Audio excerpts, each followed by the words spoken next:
Ayan guys, good morning. Ngayon pala, galing kaming na malengke. Ito, nagluto na kaming mani na nabili namin sa palengke.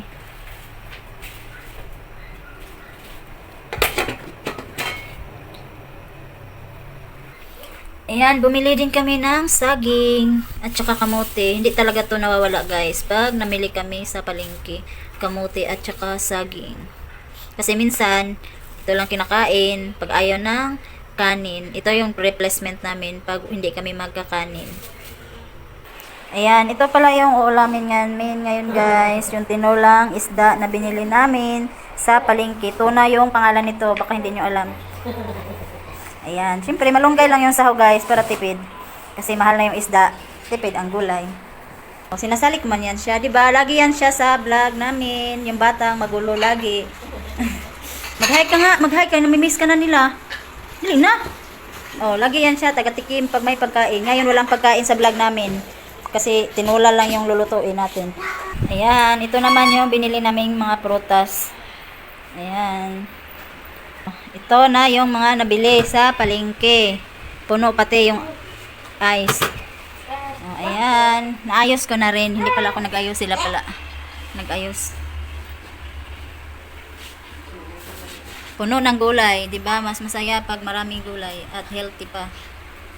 Ayan guys, titikman ko muna guys kung luto na ba yung mani namin kasi luluto na rin kaming tinola, 'di ba? Gusto niyang kumuha, nakakamay lang. 'Di ba? Ang init.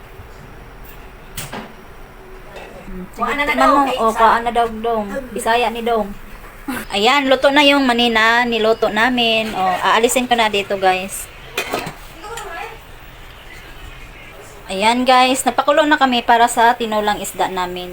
Sa mga Bisaya lang to guys, kilala yung tinula isda. Mahilig kami sa tinulang isda. Dito kasi tinulang manok sa mga Tagalog.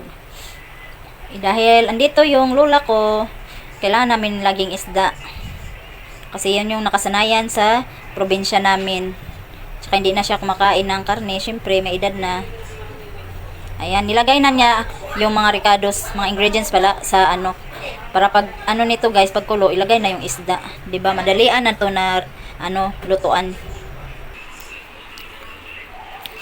Ayan, inumpisahan na namin kainin yung mani. Kain po. Andito naman sila din nakaupo. 'Di ba? Yahay ang buhay. Makain mani. Marami na silang naubo. Tanghalian na daw to nila. Iwan ko lang kung madala sa tanghalian. Bawas din na. Di ba? Marami. Oh, ayan guys, yung lola ko yung nagluto. Oh. Siya naman muna ang kusinera ngayon. Nilagay na niya yung isda, yung tuna. Ayan, tapos tatakpan mo na guys. Antayin lang mo nang kumulo at maluto yung isda bago timplahan. Siyempre, asin yung ilalagay dyan. Ayan, kumukulo na yung tinolang isda namin. Masarap na guys. Gusto ko nang kumain. Kasi nagutom na ako. Kasi yung almusal lang namin, uminom lang kami ng ano. Para mainitan lang yung tiyan. Ito yung ininom namin guys. Kanina bago pumuntang palengke. May mulberry na dahon. May turmeric, may luya, may lemon. Diba healthy? Yan yung iniinom namin guys. Iniunom ko rin yan kasi nga alam mo naman, may mga karamdaman na yan ay inumin.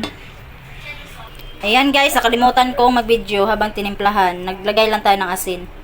Siyempre, konti lang kasi nga may matanda kami kasama. Bawal na siya sa sobrang alat.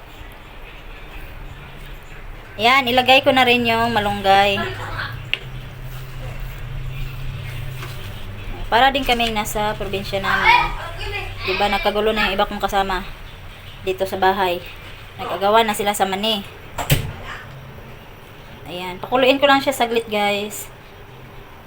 Tapos, syempre, tapos na tayo magluto. Oh, ayan. Naubos na yung mani. Diba? Isang kainan lang. May natira pa pala. Buti naman. Ayan. Dahil kumulo na siya. Ayan. Kumulo na siya, guys. Ayan. Luto na yung ating tinola. Kain po tayo. Bye.